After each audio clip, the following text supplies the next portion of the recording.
Señor ministro, por estos, digamos, caprichos de la Constitución, estamos condenados a una convivencia forzosa periódicamente en este recinto. Es decir, yo no tengo la visión tan benevolente que otros senadores tienen. Yo estoy convencido, algo que nunca me animaría es subestimar su inteligencia. Yo creo que lo que se está haciendo deliberadamente y direccionadamente, pero es evidente que en esa percepción política que usted debe tener, se dará cuenta de que hoy, digamos, hay un cambio de clima en función de las experiencias, sus presencias anteriores, después de 2 años y pico, hay un cambio de clima. Ha habido una ausencia promedio de 50 senadores a lo largo de su exposición. Si usted observa atrás mío, es decir, todos los miembros del bloque que presido han decidido que consideran que es inútil formular preguntas, porque nunca han encontrado las respuestas, ¿no es cierto?, que los satisfacieran, esto dicho con todo respeto. Entonces, fundamentalmente, esto es un ámbito político, es decir, cuando esto arrancó con la enjundia, con la convicción, con el desarrollo de una propuesta política de cambio que traían, el clima era uno. Hoy, es decir, después la segunda etapa era la herencia recibida, ¿no? Todos los males era de esa caja de Pandora que se abría, ¿verdad? La leyenda negra, esa caja de Pandora donde todos los males habían sido heredados, pero resulta que después de 2 años y medio están ustedes en su propio laberinto. Es decir, hoy estamos en lo que han construido. Entonces sería interesante, aun cuando no tenemos coincidencias en muchísimas cosas, poder utilizar este ámbito para discutir política. O sea, no basta simplemente traer el diseño de un discurso, asegurar un titular, tirar algún desafío para ver si alguien se prende y cubrirlo. Eso como técnica de comunicación es brillante, yo se lo reconozco. Pero evidentemente ante la preocupación que tenemos acá adentro y la preocupación que entra a ganar el estado general de la gente, lo menos que aspiramos es al respeto recíproco en torno a la discusión, de la discusión política. Es decir, un solo ejemplo les voy a dar. El senador Clos, con altura y con respeto, planteó básicamente una cuestión central. El senador Clos, desde una provincia que es fronteriza, dice: señor ministro, ¿quiénes son los ganadores de este modelo? Y dijo 3 ganadores de este modelo. Dijo, ¿no es cierto?, las finanzas, el agro, que había sido, ¿no es cierto?, absolutamente favorecido, y le pidió a usted cómo veía esta situación. Es decir, las cargas de este ajuste, porque cuando nos dicen vamos al debate, está claro, si esa afirmación del senador Solana tiene asidero, es evidente que forma parte de la exigencia del ajuste el tener que desprenderse de la administración de esas usinas. No es una fórmula nueva esta del Fondo Monetario. Es decir, si se nos va a llamar a las fuerzas políticas con la excusa de una discusión sobre un programa de desarrollo, cuando en realidad va a ser una discusión de cómo se hace el ajuste, en un juego perverso, si se me permite, donde voy a entrar a generar las contradicciones entre gobernadores, entre senadores, entre provincias, entre estamentos, a la amenaza, tengo la tijera, cómo se hacemos este ajuste. Ahora, es decir, eso es, yo lo entiendo, lo que pasa es que los tiempos se aceleran, hay que llegar a tal fecha, hay que pasar la primavera, el Mundial nos va a tapar las cosas. Hoy la noticia es el mayor derrumbe en 10 años en la década de la bolsa, ¿no es cierto? El dólar aumentó 50% más, pasó la barrera de los 28, es decir, aun cuando le ceden a lo que el mercado pide, no están satisfechos, su voracidad, ¿no es cierto?, va a ser permanente. Entonces, en este escenario, donde esta política necesariamente conlleva precarizar empleo, porque la precarización del empleo no es el modificar a esta altura, venir a decir vamos a discutir una reforma laboral. No, basta un solo golpe de inflación para sacarle a un laburante la mitad de su salario del bolsillo de un día para el otro. Basta, ¿no es cierto?, ir generando cierres permanentes donde se liquida el trabajo, partiendo de la base de que la presión de los desocupados genera, ¿no es cierto?, el tener que ir precarizando la propia oferta de mi trabajo, mi propia dignidad ante la necesidad de poder trabajar. Si a eso le sumamos, hemos visto los datos, ¿no es cierto?, más allá de la promesa, que todo se va a corregir, los datos sobre el futuro previsional.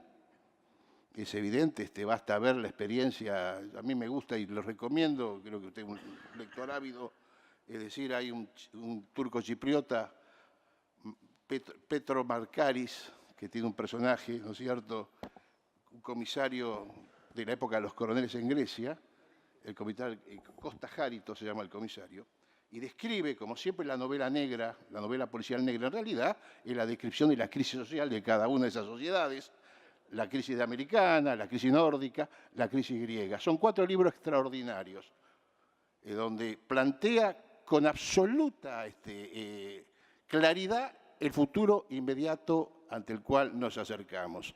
Familias juntándose para poder comprarle un par de zapatos a un abuelo, tener que comer juntos porque no alcanza, bajar las jubilaciones al 50%, porque no hace falta que una norma legal que la baje. Basta simplemente ir generando las condiciones de devaluación, de depredación de la moneda, digamos, el elemento de soberanía con la cual se sostiene un laburante, que es su moneda, la estamos destrozando a la moneda. Entonces, este escenario, precarización laboral, precarización previsional, ¿no es cierto?, caída de consumo, se hablaba de cómo están los negocios, cómo bajan elementos esenciales del consumo popular, leche, pan, ¿no es cierto?, los precios de la canasta familiar, el tarifazo, la tarifa como un elemento de coerción y transferencia, es decir, porque cuando acá se discute cuál es la naturaleza de la tarifa, es la herramienta, es un instrumento de transferencia de los sectores populares, sectores concentrados de riqueza, y todo eso viendo un despliegue que lo observamos cotidianamente, quienes somos del sur sobre todo, un despliegue donde la única perspectiva de sostener ese curso de acción es con una política represiva.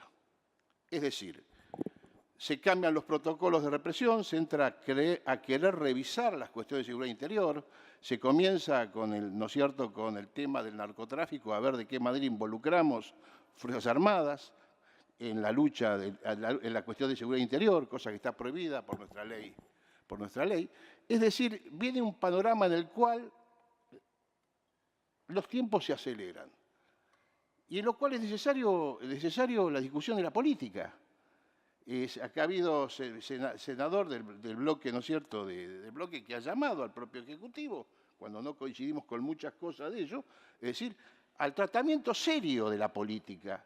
No se puede despreciar la política como se la desprecia, creyendo que simplemente se reemplaza con eslogan o con operaciones mediáticas. ¿Cuáles son las salidas concretas a la situación que tenemos? Porque no basta que usted, y con todo respeto, nos diga estamos, ¿no es cierto?, en una tarea de reconstruir un sistema virtuoso de crecimiento económico cuando el crecimiento no lo vemos. Los números que se hablan no los vemos. Entonces llega un momento que uno está en un grado de esquizofrenia, andás bárbaro, hermano, andás bien, ahora no hay un solo dato que a mí me nutra, que hace indicarme que yo estoy bien. Entonces, gracias a Dios, no quedamos eliminados en la primera ronda del Mundial, ¿no es cierto? Ustedes se imaginan, ministro, lo que hubieran sido todavía 25 días de las campañas publicitarias pagadas por las empresas, mostrándonos, ¿no es cierto?, los gestos victoriosos y esos chicos tipo comando que llaman a avanzar hacia adelante en el fútbol, hubiera sido insoportable. Pero los tiempos se acaban. Entonces es necesario, señor ministro, venir con otra propuesta a este cuerpo, que es una propuesta de discusión política, sincerar. No vamos a estar de acuerdo con esto, pero sí con otra cosa. No venir, ¿no es cierto?, con este esquema donde se describe, como bien dice el senador, el senador, ¿no es cierto?, Solana, un país que parece imaginario. Parece un recorrido de un país ajeno a una realidad en la cual uno se desenvuelve. Y la última cosa, que permítame un consejo, porque, es decir, la experiencia indica, yo ya tengo 70 años, he visto cosas, he visto arrastrar de los domicilios, después de la Revolución del Libertadora, ¿no es cierto?, a vecinos, las venganzas, las persecuciones. Es decir, hay una garantía mínima de convivencia, sobre todo que los políticos tenemos, que dentro del debido proceso son los jueces naturales. Es decir, respetar, no utilizar la justicia como se está utilizando como un elemento persecutorio, descalifique políticamente, yo no tengo, a mí no ni me ofende ni me va a molestar, es decir, lo que se habla, la palabra, su capacidad de daño en la política se tolera. Ahora, el tema, ¿no es cierto?, de la persecución, de apartar esa garantía mínima que tiene que haber un procedimiento que establezca cuál es el juez previo al cual voy. No juez que haya sido asignado anteriormente, sino que los mecanismos de asignación me lo aseguren, como han sido violados hoy, ¿no es cierto?, con la aprobación que se ha hecho acá del camarista Máiquez, ¿no es cierto? Un hombre de la política puesto precisamente a perseguir específicamente en causas determinadas, ¿no es cierto?, habiendo violado los procedimientos constitucionales. Porque esto va y viene, ministro, usted es joven todavía, esto va y viene. Aquellos mismos que hoy hacen trámite, ¿no es cierto?, en tribunales, a los efectos de generar la persecución, mañana se van a andar atropellando, saliendo, tratando de buscar que se defiendan, ¿no es cierto?, a los que van a quedar pegados en todo esto. Entonces, simplemente es plantear en una llamada de darle un valor a esto, esta convivencia forzosa que tenemos, que nos sirva, o sea, que nos sirva, si usted puede, hasta puede expresar dudas usted y poder, nadie va a tomar ventaja sobre una duda, pero cuéntenos cómo cree usted que se puede salir de esta situación. Nada más.